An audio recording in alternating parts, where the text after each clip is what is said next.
अब मैं आप लोगों को श्री गीता जी का प्रधान विषय के विषय में उस विषय की ओर ले चलते हैं। श्री गीता जी में भगवान ने अपनी प्राप्ति के लिए मुख्य दो मार्ग बतलाए हैं। एक सांख्य योग, दूसरा कर्म योग।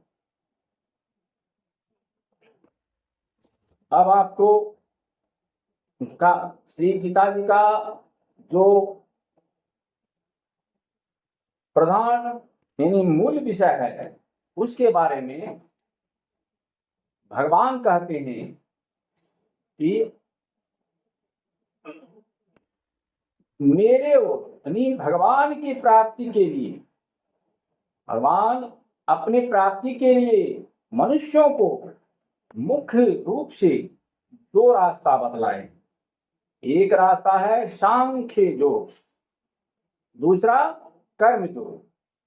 कर्म से उनमें नंबर एक, संपूर्ण पदार्थ मृग तृष्णा के जल की भांति अथवा स्वप्न की सृष्टि के सदृश्य माया में होने से माया के कार्य रूप संपूर्ण गुण ही गुणों में बरतते हैं।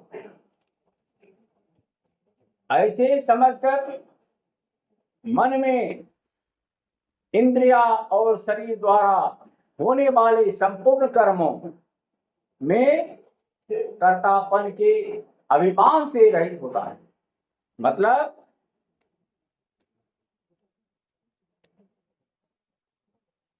संपूर्ण गुण ही गुणों में बरतते हैं। जितना गुण है मनुष्य में सब गुण में ही बरतते रहते हैं।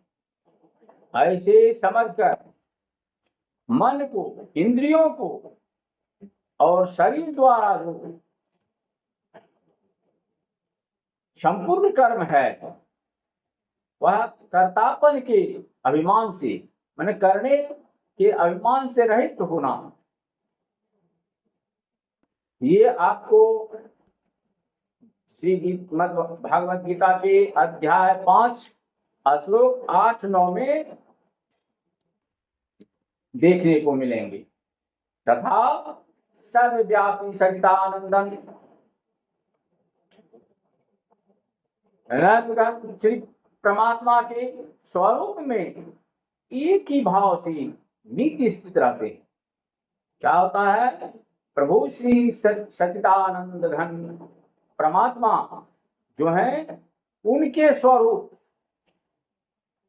में एक ही भाव होता है। एक सच्चिदानंद घन यानी वासुदेव के सिवाय अन्य किसी के भी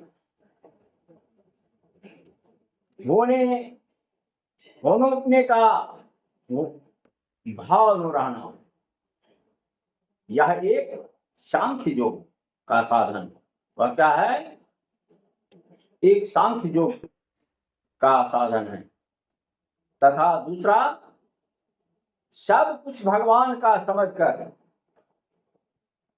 सिद्धि और सिद्धि में समत्व भाव रखते हुए आसक्ति और फल की इच्छा का त्याग कर भगवदा ज्ञानानुसार केवल भगवान के ही लिए सब कर्मों का आचरण करना है। भगवान को सब कुछ समझकर भगवान को ही सब कुछ समझिए और सिद्धि और सिद्धि जो भी है सब समान भाव, सब में समान भाव रखते हुए शक्ति आसक्ति और फल जो है फल की इच्छा का त्याग कर मनुष्य को भागवत गीता के अनुसार केवल भगवान के ही लिए सब कर्मों का आचरण करना चाहिए, स्मरण करना चाहिए। ये आपको श्रीमद् भागवत गीता की श्लोक अध्याय 2 और श्लोक 48, अध्याय 5 श्लोक 10 तथा श्रद्धा भक्ति पूर्वक मन वाणी और शरीर से सब प्रकार भगवान के शरण होकर नाम गुण और प्रभाव सहित उनके स्वरूप का निरंतर चिंतन करना चाहिए। कहने का मतलब है श्रद्धा भक्ति पूर्वक मन वाणी को और शरीर को सब प्रकार से माने मन को स्थिर कर भगवान के शरण में जाकर नाम भगवान के नाम गुण और उनका प्रभाव सहित उनके स्वरूप का मनुष्य को निरंतर बराबर चिंतन करना चाहिए। यह आपको श्रीमद् भागवत गीता के अध्याय 6 और श्लोक 47 में देखने को मिलेंगे। यह कर्म योग का साधन है। यह क्या है? कर्म योग का साधन है। उक्त दोनों ये यानी दोनों साधनों का परिणाम एक होने के कारण ये वास्तव में अभिन्न माने गए हैं। यह आपको क्या है? दोनों जो रास्ता है उसमें दोनों में साधन का परिणाम एक है और उसी के कारण अभिन्न माने गए। यह आपको श्रीमद् भागवत गीता के अध्याय 5 श्लोक 4-5 में मिले देखने को मिलेंगे। परंतु साधन काल में अधिकारी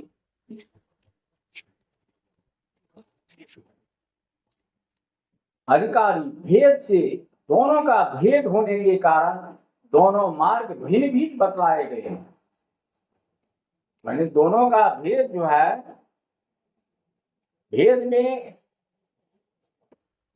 भेद से दोनों का भेद होने के कारण यानी दोनों का भेद जो है दोनों रास्ता का जो चलना समझिए वो दोनों भिन्न भिन्न बतलाए अलग अलग बताए गए हैं। यह आपको श्रीमद् भागवत गीता के अध्याय 3 श्लोक 3 में ही देखने को मिले। इसलिए एक मनुष्य दोनों मार्ग द्वारा एक काल में नहीं चल सकता। अगर कोई भी मनुष्य चाहे कि दोनों ही मार्ग में हम चले वह मार्ग में एक ही साथ नहीं चल सकता। जैसे श्री गंगा जी में जाने के लिए 2 मार्ग होते हैं, वे भी एक मनुष्य दोनों मार्गों द्वारा एक काल में नहीं जा सकता। कहने का मतलब हम गंगा जी के किनारे जाने के लिए एक रास्ता नहीं अनेक रास्ता होते हैं, 2 रास्ता होते हैं, अनेक रास्ता होते हैं। लेकिन अगर हम दोनों रास्ता में एक ही समय में चलना चाहें तो ऐसा संभव नहीं हो सकता है, नहीं चल पा सकते। यही सब साधनों में कर्म योग का साधन संन्यास आश्रय में नहीं बन सकता है।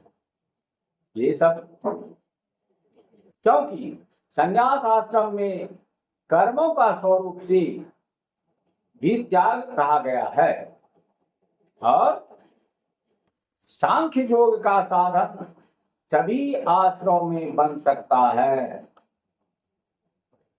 माने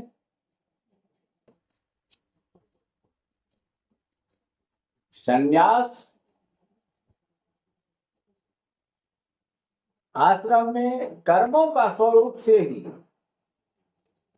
उसका कर्म स्वरूप को भी त्याग कहा गया है, उसको त्यागना कहा है, त्यागने के लिए कहते हैं। और सांख्य योग का साधन सभी आश्रम में बन सकता है। सांख्य योग जो है यह सभी के लिए यदि कहो कि सांख्य योग को भगवान ने संन्यास के नाम से कहा है, इसलिए उसका संन्यास आश्रम में ही अधिकार है। जिसको अगर सन्यासी को संन्यास आश्रम में अधिकार दिया है, वही अधिकार, गृहस्थ में नहीं। सन्यासी को गृहस्थ में रहकर अध्ययन करना नहीं है, तो यह कहना ठीक नहीं।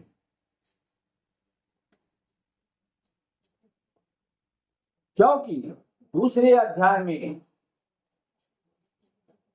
श्लोक 11 से 30 तक जो सांख्य निष्ठा का उपदेश किया गया है, उसके अनुसार भी भगवान ने जगह जगह अर्जुन को युद्ध करने की योग्यता दिखाई। कर्म योग सांख्य योग में अंतर है। यदि गृहस्थ में सांख्य योग का अधिकार ही नहीं होता, तो भगवान का इस प्रकार कहना कैसे बन सकता? अगर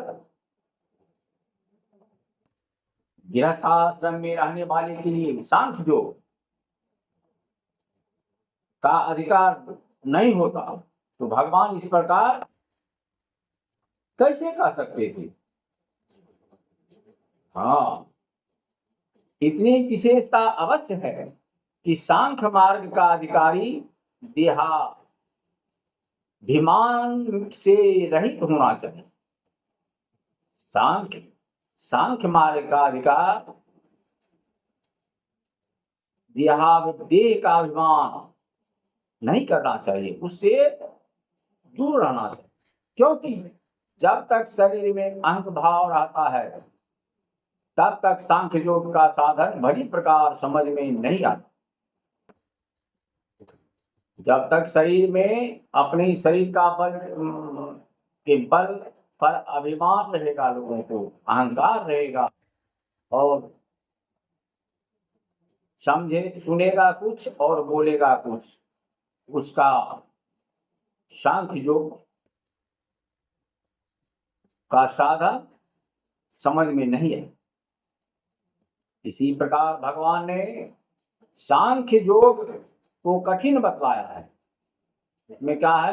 भगवान कहते हैं कि जो अपने शरीर के ऊपर अहम करता है, घमंड करता है, वह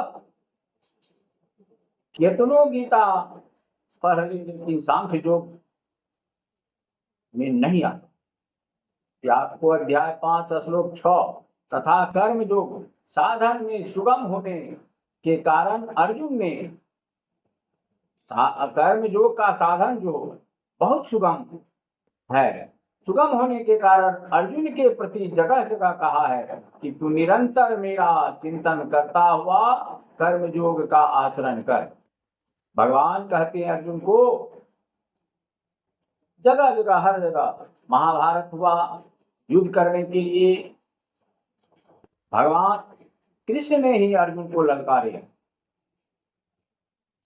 वह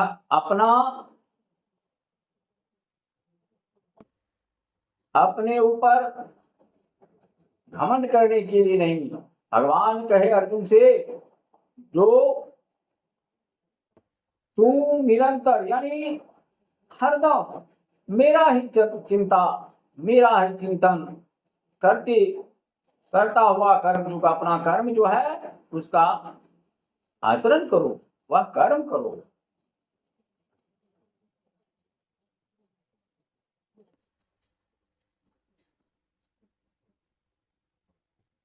जय श्री राधे राधे।